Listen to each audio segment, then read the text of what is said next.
말씀 사사기 15장 14절부터 19절에 있는 말씀 가지고 믿음으로 사는 자의 삶이라고 하는 제목으로 함께 은혜를 나누려고 합니다. 여러분, 우리가 성경을 읽다 보면은 성경에는 인간의 이성으로는 도저히 이해할 수 없는 그런 사건들이 많이 기록이 되어 있는 것을 보게 됩니다. 예를 들어 말씀드린다고 한다면은 보리떡 5개와 물고기 2마리를 가지고 5,000명이 먹고도 12바구니를 거뒀다라고 하는 이야기는 여러분, 인간의 이성으로는 도저히 이해가 가지 않는 그런 말씀입니다. 그래서 예수를 믿으면서도 혹자들은 이것은 거짓이 아닌가, 이런 이와 같은 의혹을 가지는 사람들도 있습니다.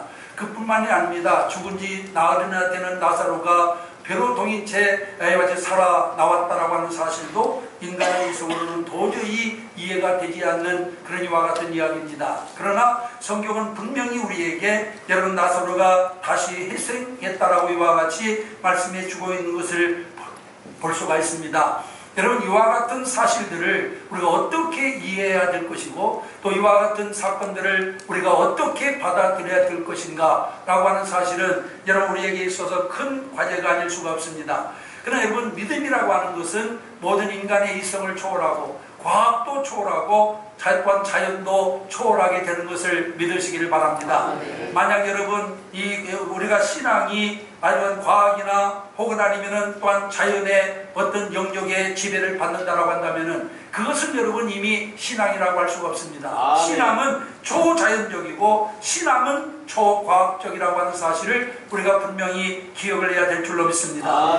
미국 남침예 교회 신학교 학장이었던 스카보르라고 하는 박사님은 어느 날 그 어린 아들로부터 이런 질문을 받게 됩니다. 아버지는 과학적으로 전혀 근거가 없는 요나가 물고기 뱃속에 들어갔다 나왔다라고 하는 사실을 믿으십니까? 라고 하는 그런 질문을 받았어요.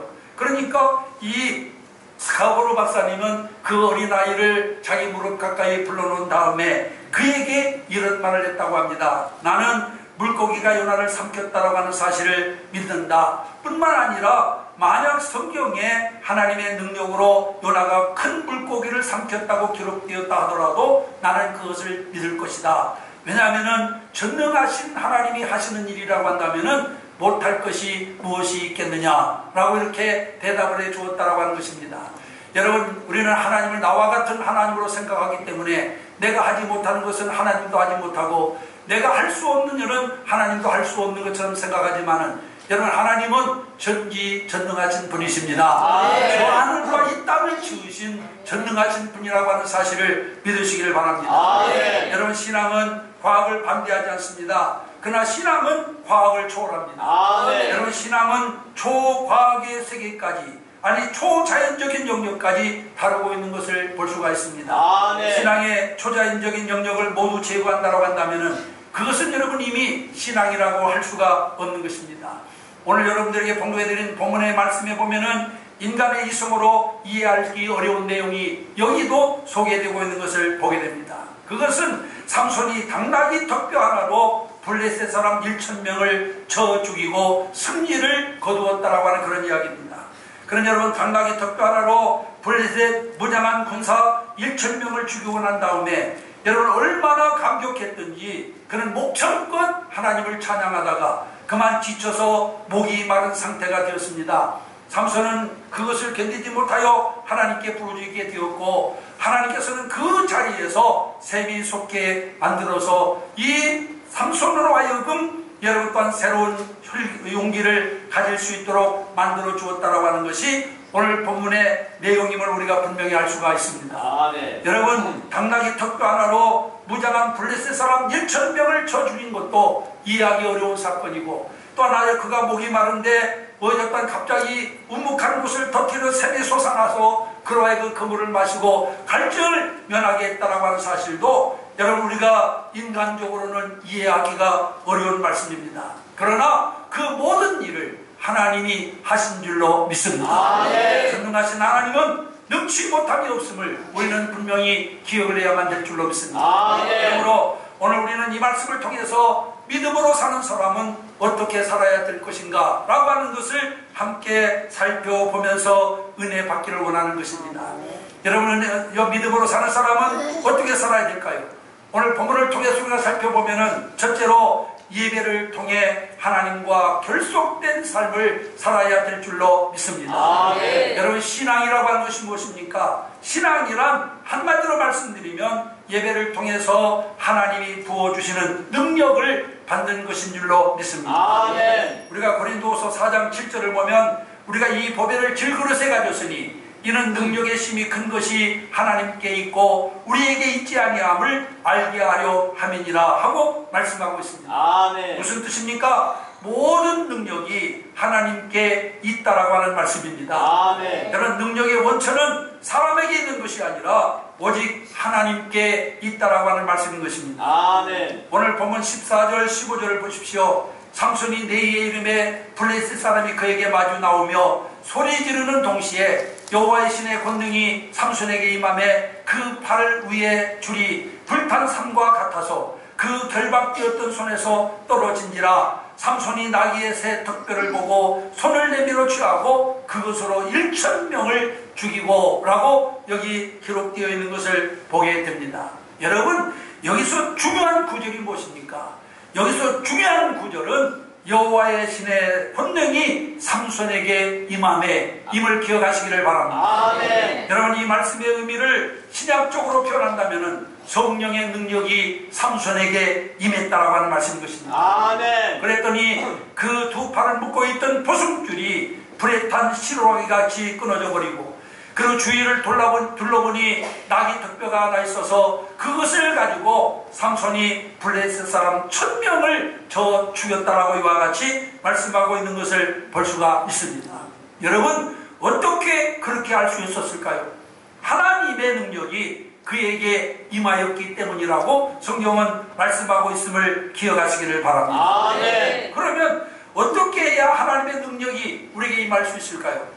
여러분, 종교라고 하는 것은 여러분 라틴어에 보면은 내리기오라고 되어 있어요. 내리기오인데 이 내리기오라고 하는 말의 뜻은 묶는다라고 하는 그런 의미를 가지고 있습니다. 여러분, 종교라고 하는 것은 하나님과 인간이 하나로 묶이는 것을 의미하는 것입니다. 하나님과 인간이 묶이면 큰 권능이 임하게 될 줄로 믿습니다. 인간은 유한한 존재이지만 하나님은 무한한 존재입니다. 전지전능하신 분이십니다. 이런 무한하고 전지전능하신 하나님과 하나가 되면 유한한 우리들도 하나님의 능력을 힘입게 된다, 그 말이에요. 그래서 신앙이라고 하는 것은 다른 게 아닙니다. 전능하신 하나님과 하나가 되는 것입니다. 전능하신 하나님과 한 묶음이 되는 것입니다. 그럴 때 엄청난 능력이 나타나게 될 줄로 믿습니다. 그러면 하나님과 묶이는 가장 확실한 방법이 무엇이냐? 하나님과 묶이는 가장 확실한 방법은 예배라고 하는 사실을 기억하시기를 바랍니다. 하나님은 예배를 통해서 우리를 만나십니다. 예배를 통해서 우리를 도우십니다. 예배를 통해서 우리와 하나가 되십니다. 요한복음 4장 23절을 보면 아버지께 참으로 예배하는 자들은 신령과 진정으로 예배할 때가 오나니 곧 이때라 아버지께서는 이렇게 자기에게 예배하는 자들을 찾으시느니라 하고 말씀하고 있습니다. 하나님은 지금도 당신께 신령과 진정으로 예배하는 자를 찾으시고 그렇게 예배하는 자에게 당신의 능력을 부어주시는 줄로 믿습니다. 삼손의 능력의 원천 역시 예배에서 비롯되었습니다. 하나님을 경배하는 데서부터 그 능력이 시작되었다라고 하는 사실을 기억하시기를 바랍니다.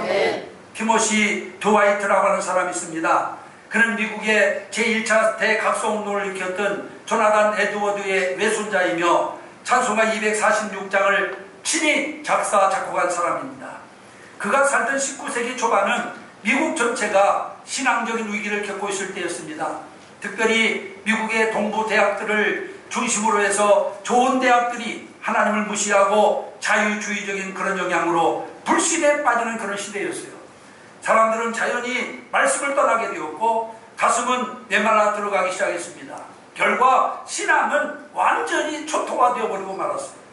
그때 티모시 드와이트는 내가 하나님의 말씀에 불을 붙이리라 하는 마음의 결심을 가지고 그 사명을 감당하기 위해서 예일대학에 들어갑니다. 그래서 열심히 공부해가지고 그는 예일대학의 교수가 되었고 그리고 얼마 후에는 예일대학의 총장이 되었어요.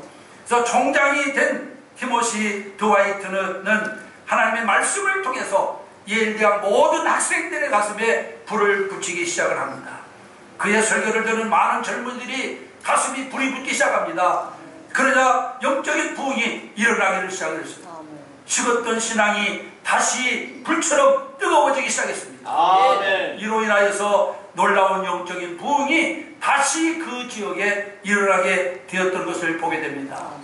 여러분, 그가 이와 같은 행하였던 능력의 원천이 어디에 있었을까요? 여러분, 그가 지금 책에 보면은 그 비결에 대해서 우리에게 분명히 말씀하고 있는데, 그는 그 책에서 그 능력의 원천이 예배에 있었다라고 이와 같이 고백하고 있는 것을 볼 수가 있습니다. 아멘. 여러분, 사랑하는 성도 여러분, 모든 사역의 원천은 살아있는 예배에 있는 것을 믿으시기를 바랍니다. 아멘. 성도에게 주어지는 모든 능력이 어디서부터 시작되느냐? 예배에서부터 시작되는 것을 믿으시기를 바랍니다. 신령과 진정으로 드리는 예배 속에는 반드시 하나님의 역사가 나타납니다. 하나님의 은혜가 임하는 것입니다. 아멘. 예배와 분리된 그 어떤 것도 여러분, 그것은 온전한 신앙이라고 할 수가 없습니다. 여러분, 사두개인과 바리새인들의 약점이 무엇이에요? 여러분, 그들은 입으로는 누구보다도 열심히 믿는, 행위로는 누구보다도 열심히 있는 신앙인이었습니다. 종교적인 사람이었어요. 그러나 주님은 그들을 책망하십니다. 왜 그들을 책망했을까요? 그들이 신앙심이 없습니까? 종교성이 없었습니까? 누구보다도 그들은 모세의 율법을 하나도 어기지 않고 지키려고 노력하는 사람들이었습니다. 그들은 길을 가면서도 손을 높이 들고 하나님 앞에 기도합니다. 여러분, 우리는 성경책 가지고 교회 오는 것도 부끄러워서 성경책 가지고 오지 않잖아요? 가방 속에 깊이 넣어가지고 오지 않습니까? 그런데 그들은 여러분, 길거리 사람들이 많이 왔냐는 곳에 손을 높이 들고 하나님께 기도합니다. 여러분, 율법에 따르면은 한 주에 한 번만 금식하면 되는데 일주일에 2번씩 금식을 했어요. 누구보다도 종교적인 사람들이었습니다. 그런데 왜 주님이 그들을 책망하셨습니까? 그들의 신앙이 외식적인 거기 때문에, 형식적인 거기 때문에 주님이 그들을 책망한 것을 믿으시기를 바랍니다. 아멘. 예배는 신령과 진정으로 드려야 됩니다. 아멘. 영과 진리로 드려야 됩니다. 아멘. 그럴 때 그곳에서 하나님의 능력이 우리에게 임하게 되어질 줄로 믿습니다. 아멘. 여러분, 건강한 교회의 특징이 무엇입니까? 건강한 교회의 특징은 여러분, 좋은 구호가 있는 것이 아니라 좋은 예배에 있다라고 하는 것을 믿으시기를 바랍니다. 아멘. 우리가 정말로 질 높은 예배를 하나님께 드릴 때 그 교회가 건강한 교회가 될 줄 믿습니다. 아멘. 그 교회를 통해서 하나님의 큰 역사가 나타날 줄 믿습니다. 아멘. 하나님께서는 예배를 통해 성도들에게 힘을 주십니다. 아멘. 예배를 통해 성도들을 축복하십니다. 아멘. 예배를 통해 우리의 더러운 부분을 정화시켜 주십니다. 아멘. 그러므로 예배는 곧 능력입니다. 아멘. 믿음으로 사는 사람은 예배부터 회복되어야 됩니다. 아멘. 이것이 성도의 삶에 있어서 최고의 우선순위임을 믿으시기를 바랍니다. 아멘. 여러분, 인생을 살다 보면은 많은 난제들이 있습니다. 얽히고 설킨 문제들도 있습니다. 그것을 우리는 어디서부터 풀어야 될까요? 우리가 적어도 예수를 믿는 사람이라고 한다면은, 신앙을 가진 사람이라고 한다면은, 얽히고 설킨 인생의 문제, 아무리 노력해도 안 되는 문제를 어디서 풀어야 되느냐? 예배에서 풀어야 될 줄로 믿습니다. 아멘. 예배부터 회복돼야 된다는 거예요. 하나님과 신령과 진정으로 드리는 예배에서부터 모든 문제의 실마리가 풀려져 나가는 것을 믿으시기를 바랍니다. 아멘. 삼손은 예배로 승리하고 난 다음에 그 자리를 나맛네이라고 했습니다. 턱뼈의 언덕이라고 불렀어요. 예배의 자리가 승리의 자리가 되었습니다. 여러분들도 예배를 통해 하나님과 하나 되어 승리하게 되시기를 주님의 이름으로 축원합니다. 아멘. 그 다음에 두 번째로는 하나님의 은혜에 감격하는 삶을 살아야 됩니다. 아멘. 오늘 보면 16절을 보면 당나귀 턱뼈 하나로 블레셋 사람 1,000명을 죽이고 승리한 삼손이 하나님의 은혜에 대하여 감격하여 부른 찬송이 나옵니다. 가로되 나귀의 턱뼈로 한 더미 두 더미를 쌓았으며 나귀의 턱뼈로 내가 1,000명을 죽였도다 라고 이렇게 그런 노래하고 있는 것을 보게 됩니다. 이것은 승리자의 노래입니다. 승자의 노래입니다. 여러분, 성경에 보면은 드보라도 승리하고 난 다음에 노래했습니다. 홍해를 무사히 건너고 난 다음 모세도 하나님께 찬양을 했습니다. 삼손도 승리하고 난 다음에 노래했습니다. 다윗도 승리하고 난 다음에 하나님께 찬양을 했습니다. 그런데 많은 사람들이 하나님께서 우리에게 승리를 주셨음에도 불구하고 노래하지 않습니다. 감사하지 않습니다. 그 이유가 무엇입니까, 여러분? 감격을 잃어버렸기 때문에 그렇습니다. 여러분, 신앙이란 무엇입니까? 하나님 때문에 감격하는 것입니다. 아멘. 하나님 때문에 놀라는 것입니다. 아멘. 오, 놀라운 구세주 예수 내주 참 능력의 주시로다 하면서 하나님의 역사하심을 놀라워하는 것, 이게 바로 신앙임을 믿으시기를 바랍니다. 아멘. 신앙이 깊어지고 성숙한 사람일수록 여러분, 감격하는 일이 더 많아집니다. 아멘. 보통 사람들은 평범하게 지나갈 일도 신앙심이 깊은 사람은 감사하게 됩니다. 아멘. 감격하게 됩니다. 아멘. 이것이 하나님의 은혜로구나 하면서 주님의 은혜를 찬양하게 되어질 줄 믿습니다. 아멘. 이사야서 9장 6절에 보면 이는 한 아이가 우리에게 낳고 한 아들을 우리에게 주신 바 되었는데 그 어깨에는 정사를 메었고 그 이름은 기묘자라 모사라 전능하신 하나님이라 영존하시는 아버지라 평강의 왕이라 라는 말씀이 있습니다. 여러분, 여기서 예수님에 대한 여러 가지 칭호가 나오는데 그 중에 제일 먼저 나오는 칭호가 뭐냐? 기묘자라고 하는 말입니다. 기묘자. 이 기묘자라고 하는 말이 무슨 뜻입니까? 영어 성경에 보면은 원더풀 카운셀러입니다. 여러분, 한마디로 말하면 예수는 놀라운 분이다 그 말입니다. 아멘. 예수는 예수의 이름이 참으로 놀랍도다라고 하는 그런 뜻입니다. 아멘.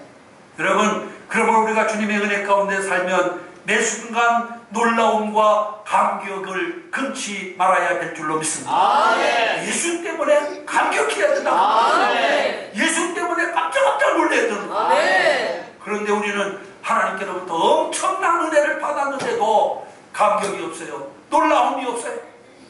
그냥 평범하게 지나가버려요. 보통 되어지는 일처럼 생각합니다.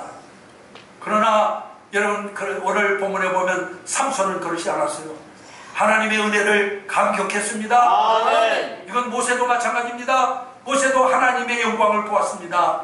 누구보다도 하나님을 많이 알게 되었습니다. 그럴 때 그의 삶 가운데 하나님의 은혜에 대한 감격이 넘쳐나게 되었습니다. 아멘. 다윗도 마찬가지입니다. 시편 8편 4절에 보면 사람이 무엇인한데 주께서 저를 생각하시며 인자가 무엇인한데 주께서 저를 권고하시나이까. 여기서 다윗은 무엇 때문에 감격하고 있습니까? 그는 도대체 인간이 무엇인한데 하나님께서 돌보아주시는지에 대해서 감격하고 있는 것을 볼 수가 있습니다. 하나님의 은혜를 깨닫는 사람은 작은 일에도 감격하며 살아야 될 줄로 믿습니다. 아멘. 하나님이 우리를 호흡하게 하시는 은혜가 얼마나 감사합니까? 아멘. 여러분, 우리를 택하여 주신 그 은혜가 얼마나 감사합니까? 아멘. 나를 구원해 주신 그 은혜가 얼마나 감사합니까? 아멘. 그 감사를 우리는 이와 같이 늘 드리면서, 하나님께 드리면서 살아가는 자들이 되어야만 될 줄로 믿습니다. 아멘. 마틴 노이스 존슨 목사님은 그리스도인을 이렇게 정의합니다. 그리스도인이 누구냐? 그가 이 노이스 존슨 목사님이 정의하기를 용서받은 사실을 당연하게 여기지 않고 그것에 감격할 줄 아는 사람이 그리스도인이다. 아멘. 할렐루야. 아멘. 할렐루야. 아멘. 여러분들도 그런 고백을 하기를 바랍니다. 아멘. 여러분, 용서받은 사실을 당연하게 생각하지 말고 나에게 주어진 은혜를 당연하게 생각하지 말고 그것을 감격할 줄 아는 사람, 그것을 감사할 수 있는 사람 되시기를 주님의 이름으로 축원합니다. 아멘. 노이드 존슨 목사님은 성경의 많은 부분을 깊이 있게 강의하신 분입니다. 그런 분이 내린 결론은 그리스도인이라고 하는 것은 감격할 줄 아는 사람이다, 감사할 수 있는 사람이다 라고 말씀하고 있습니다. 무엇에 감격하느냐? 내가 용서받았다라고 하는 사실을 당연하게 여기지 않고 그것에 감격하는 사람, 그것이 진정한 그리스도인이다 라고 그는 말하고 있는 것을 보게 됩니다. 우리 인간은 이 세상에 태어날 때부터 하나님의 은혜와 복으로 살아가는 존재입니다. 인간은 언제나 하나님께서 주시는 것을 받음으로써만 살아갈 수 있는 존재예요. 우리가 이렇게 하나님께로부터 모든 것을 다 받아서 살아감에도 불구하고 우리가 하나님께 드릴 수 있는 것은 오직 하나밖에 없어요. 그게 바로 뭡니까? 감사합니다. 아멘. 우리는 많은 은혜를 하나님께로부터 받지만, 많은 축복을 하나님께로 받지만, 우리가 드릴 수 있는 건 뭐예요? 우리가 드릴 수 있는 것은 감사밖에 없다고 말합니다. 늘 감격하며 감사하며 사는 자들이 될 때, 이가 참된 그리스도인이라고 하는 사실을 기억하시고, 여러분들은 늘 우리 삶을 통하여 주어진 하나님의 은혜에 대해서 감격하며 감사하며 사시기를 주님의 이름으로 축원합니다. 마지막 세 번째로는 주님을 통해 재충전받는 삶을 살아야 됩니다. 우리 그리스도인들은 어떻게 살아야 될까요? 예수 그리스도를 통하여 재충전받아야 됩니다. 아멘. 오늘도 여러분 주님 앞에 나와서 주님의 능력을 재충전받으시기를 주의 이름으로 축원합니다. 아멘. 본문에 보면 삼손은 승리의 자리에서 동시에 갈증을 느꼈다라고 말씀하고 있어요. 여기 8절 19절 한번 보세요. 그가 이같이 하나님을 얼마나 찬양을 했더니 당나귀 덮여 하나 가지고 여러분 무장한 블레셋 군대 1000명을 쳐 죽이고 남이 얼마나 하나님의 은혜가 감사해요. 그러니까 너무나 감사해서 찬송을 부르다 보니까 목이 말라거든요. 그래서 목이 말라 죽을 지경에 이르게 되자 하나님께 구했더니 하나님께서 그 우묵한 곳을 덧뒤로 샘이 솟게 해가지고 그 물을 마시고 다시 회생됐다 그랬어요. 그래서 여기 그러기 때문에 그는 그 이름을 에낙보레라고 이와 같이 여기 말씀하고 있는 것을 보게 됩니다.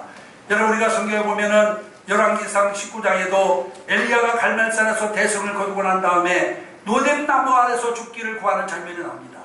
이것이 우리 인생의 단면입니다.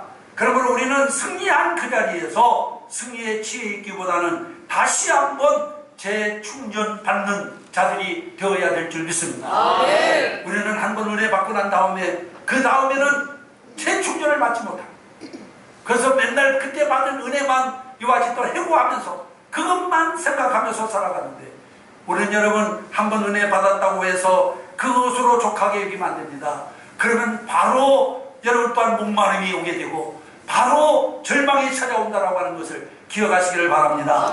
우리는 순간순간 재충전받는 자가 되어야 될 줄로 믿습니다. 예수님도 성경에 보면 재충전의 시간을 가지셨어요. 마가복음 1장 35절에 보면 새벽 5일의 미명에 예수께서 일어나 한적한 곳으로 가셔서 거기서 기도하시더니 그렇게 말씀하고 있습니다. 여러분 예수님께서 많은 이적과 기적으로 승리를 거두고 난 다음에 하신 일이 뭐냐? 한적한 곳에 가셔서 기도하신 것임을 믿으시기를 바랍니다. 마가복음 6장 31절에도 보니까 예수님은 제자들에게 너희는 따로 한적한 곳에 와서 잠깐 쉬어라 하고 말씀하고 있는 것을 보게 됩니다. 무슨 말씀입니까? 죽을 둥 살 둥 모르고 일만 하려고 하지 말고 다음을 위해서 쉬면서 재충전을 받으라고 하는 말씀인 줄로 믿습니다. 여러분 신앙인들은 하나님 앞에서 재충전하고 안식을 받는 자가 되어야 될 줄 믿습니다. 여러분 휴식과 안식은 의미가 다릅니다. 같은 의미가 아니에요. 휴식이 일에 지쳐서 쉬는 것이라면 안식은 재충전의 의미가 있습니다. 여러분 휴대폰에 예를 들어서 한번 생각해 보면 여러분 휴대폰을 사용하다가 전원을 끈다면 이것은 휴식입니다. 그러나 배터리가 나가서 충전기에 넣으면 처음에는 충전 중임을 알리는 빨간불이 표시되다가 나중에 완전히 충전이 되면 녹색불이 표시되잖아요. 이것이 안식이에요. 소멸되어 방전되었던 에너지가 다시 채워지는 것, 이게 안식입니다. 믿으십니까? 휴식이라고 하는 것은 지금 가지고 있던 에너지를 잠깐 꺼내는 것은 휴식입니다. 그러나 방전된 에너지를 다시 채워넣는 것은 안식임을 믿으시기를 바랍니다. 일을 하다가 중단했다면 그것은 휴식입니다. 충전이 아닙니다. 여러분 그렇기 때문에 토요일까지 일하다가 주일날 쉬는 것은 휴식이에요. 월요일부터 토요일까지 일을 했으니 오늘 편안하게 좀 쉬어야 되겠다. 뭐 텔레비나 보고 들어누워서 낮잠이나 자고 이건 휴식입니다. 여러분 휴식하는 사람은 절대로 새 힘을 얻을 수가 없습니다. 우리는 안식을 얻어야 될 줄 믿습니다. 새로운 능력을 재충전받아야 돼요. 그래서 오늘 여러분들이 교회 나와서 주일날 일주일 월요일부터 토요일까지 열심히 일하고 주일날 교회에 나오는 것은 휴식을 위해서 나오는 게 아니에요. 안식을 위해서 나오는 겁니다. 재충전을 받기 위해서 나오는 겁니다. 이것을 알아야 신앙의 의미가 무엇인지 우리가 분명히 알 수 있습니다. 그런데 어떤 사람들은 일주일 동안 주간하고 일하고 피곤해 죽겠는데 주일날까지 예배당 가가지고 예배 드리자니 너무 피곤하다. 그래가지고 예배 한 번만 딱 드리고 오후에는 돌아가서 쉰다. 여러분 절대 그것은 휴식이지 안식이 아니에요. 재충전을 받는 것은 우리 성도들에게 주어진 특권입니다. 여러분 이것을 우리가 분명히 기억을 해야 돼요. 흔히 여러분 우리가 책을 보다가 눈이 피곤하면 어떻게 합니까? 대부분 여러분들은 아마 눈을 감고 잠시 눈을 감고 쉴 겁니다. 책을 보다가 너무나 눈이 피곤하면 잠시 눈을 감고 쉬는데, 근데 의사들 말에 의하면은 그것은 눈의 피로에 별로 도움을 주지 못한다고 해요. 오히려 먼 곳을 쳐다보라고 의사들은 그렇게 이와짓단 권면하고 있습니다. 그것이 눈의 건강에 더 좋다는 거예요. 가까운 곳만 들여다보다가 눈만 감는다고 해서 눈의 피로가 풀는 게 아니라서 말이죠. 가까운 것을 보다가 먼 것을 바라볼 때 눈이 또한 눈이 다시 회복된다고 하는 겁니다. 여러분 세계에서 시력이 가장 좋은 사람들이 어느 나라 사람인지 아세요? 세상에서 시력이 가장 좋은 나라 사람은 몽골 사람이라고. 몽골 사람. 그들은 대개 몽골 사람들은 평균 시력이 2.9라고 하는데 2.9. 우리나라 좋은 사람이 1.5고 아주 좋은 사람이 2.0인데 이 몽골 사람들은 평균 시력이 2.9예요. 그들 중에 정말 시력이 좋은 사람은 얼마냐? 7.0이에요. 7.0. 깜짝 놀라셨겠어요? 왜 그렇게 시력이 좋으냐? 항상 그들은 지평선만 바라보기 때문에. 여러분 몽골 가보면 알겠지만 제가 몽골 가보니까 초원이 그냥 끝도 없이 지평선이에요. 다 지평선으로 그려져 있어요. 그러니까 이 사람들은 항상 거기서 말을 먹이든지 아니면 약을 먹이든지 그러는 사람들이기 때문에 지평선에 살다 보니까 항상 멀리 바라보기 때문에 그들의 눈이 그렇게 좋다고 합니다. 그래서 까마득한 지평선을 보고 저기 사람이 오고 있다 라고 이렇게 말하면 그건 2.9고 그 다음에 누가 오고 있다 이렇게 말하면 7.0이라고 합니다. 여러분 그들은 항상 지평선만 바라보기 때문에 시력이 굉장히 좋다고 하는 것입니다. 많은 사람들이 안경을 끼는 이유가 무엇입니까? 저부터도 마찬가지입니다만 글씨가 되는 이유가 무엇입니까? 항상 가까운 곳만 보기 때문에 그렇습니다. 멀리 보면 시력이 회복된다고 해요. 이건 제 말이 아닙니다. 의사들의 말이에요. 우리는 그렇기 때문에 항상 가까이만 보지 말고 멀리 볼 수 있는 사람, 초록의 들판을 바라본다든지 아니면 파란 하늘을 바라본다든지. 우리가 여러분 책을 보다가도 1시간 책을 보면 한 10분 동안은 멀리 파란 하늘을 바라본다든지 초록의 산을 바라본다든지 그러면 눈이 빨리 회복된다고 해요. 그런데 눈만 감고 있다라고 해서 절대로 여러분 시력이 회복되지 않는다라고 하는 것입니다. 영적인 면도 마찬가지입니다. 나의 삶에 가까운 곳이 무엇입니까? 내 삶의 어려운, 내 삶의 문제 등 내 주변에 있는 것들입니다. 이 산적한 문제, 내 주변에 쌓이는 문제들만 바라보고 있으면은 영적 근시가 되어버리고 마는 것을 믿으시기를 바랍니다. 아멘. 그래서 한 주일에 한 번만이라도 아니면 하루에 몇 분만이라도 내가 산을 향하여 눈을 들리라. 나의 도움이 어디서 올고 나의 도움이 천지를 지으신 여호와께로다 라고 하면서 여호와 하나님을 바라보아야만 됩니다. 아멘. 세상에 일하다가 지친 사람도 주일날 주님 앞에 나와서 이런 원시적인 눈으로 주님을 바라보면 새로운 에너지가 충전될 줄 믿습니다. 아멘. 오늘 이 자리에 앉아 계신 여러분들에게 하나님의 놀라우신 에너지가 충만하게 충전되기를 주님의 이름으로 축원합니다. 아멘. 그래서 내일 아침에는 정말로 또 여러분들이 힘있게 한 주간을 시작되기를 주님의 이름으로 축원합니다. 아멘. 이게 안식일이 주어지는 축복이에요. 근데 우리는 그렇게 생각하지 않습니다. 편안하게 쉬는 것만 그것이 안식이라고 생각하는데 그건 휴식이시 여러분 안식이 아니에요.